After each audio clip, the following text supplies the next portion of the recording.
Tough times, right? We have to stay at home, we can't travel, we can't see our loved ones. But every crisis is an opportunity to clean your house, or in my case, to unleash my inner creativity. I always wanted to learn more about video. I wanted to shoot a travel vlog. Now it's kinda hard to make that happen. So I thought, is there any other hobby that I can capture while staying indoors?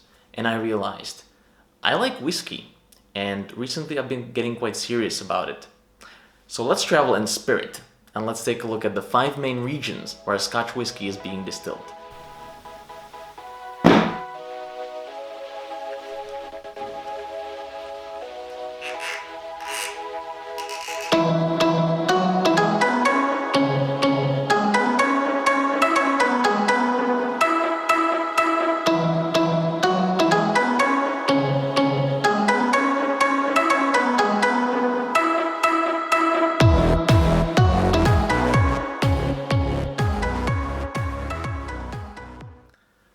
My whiskey journey started roughly 15 years ago, when I was 18-ish.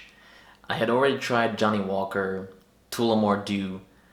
Jack Daniels was probably my favorite at the time. But something urged me to dig deeper.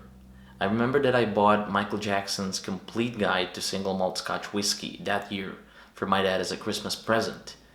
And it opened this, uncharted territory filled with unknown brands, and it was really exciting. But one bottle stood out. It was a Lagavulin, and I remember that Michael Jackson gave it an amazing rating, 90 plus out of 100. Soon after that, my mom went to London on a business trip, and she was really awesome because she went to the duty-free shop and got us this bottle of Lagavulin 12 cask strength. It was a sublime bottle.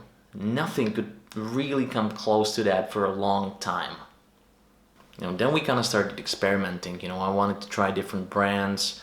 I tried Lafroig and Ardbeg, and at that time I wasn't particularly blown away.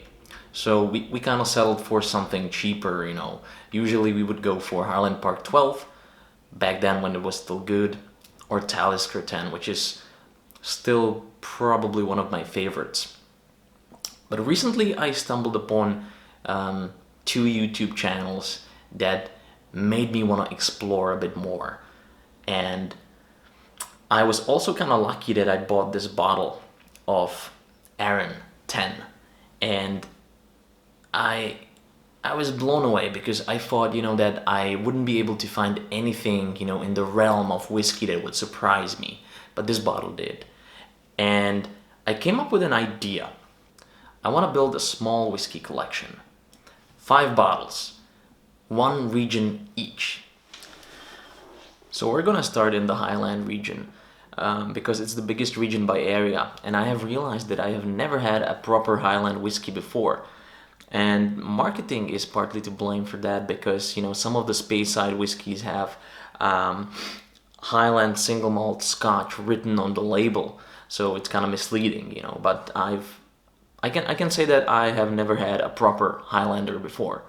So I always wanted to try one.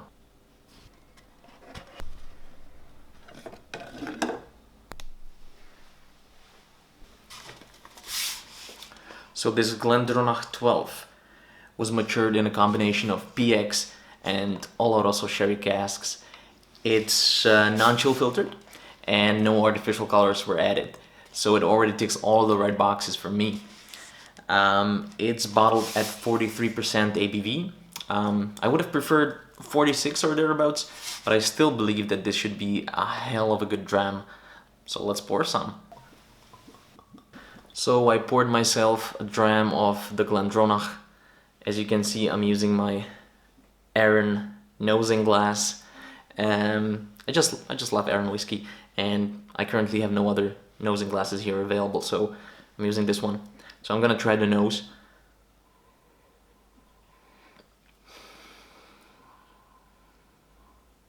Wow, this is amazing. So I can smell loads of that, sherry oaky influence. and this very intense sweetness, you know, caramel, vanilla. It almost reminds me of you know, bourbon, bullet bourbon. So I really had to pour myself a little dram of bullet, you know, to compare this, if I'm right or wrong. And yeah, so I'm not entirely wrong, I think, because I can smell some of the similar characteristics there, but this is definitely less sweet, and it smells more spicy. You know, I can smell this spiciness there.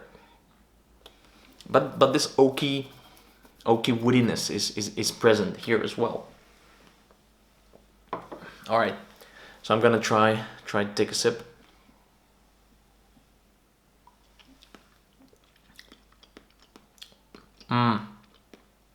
Wow, this is incredibly sweet, and it's amazing. You know,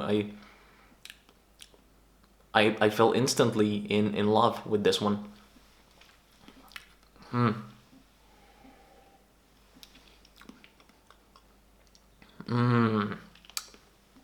Wow. So there's vanilla, there's caramel, there's this overpowering sweetness, but in a good way.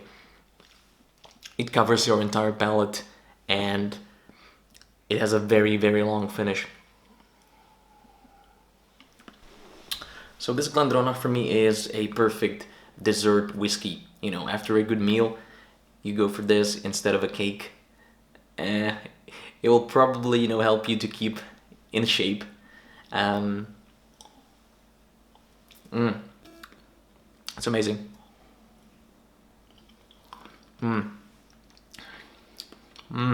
There's this strong, you know, dark fruit tone, you know, raisins, you know, and the finish is really like, it's very long and nutty in the end.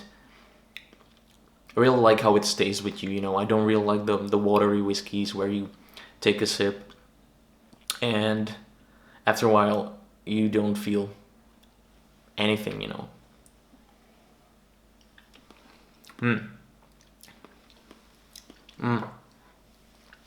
So Glendronach 12, for me, a very big surprise. You know, I would highly recommend this whiskey, and it's probably gonna become a staple in my collection.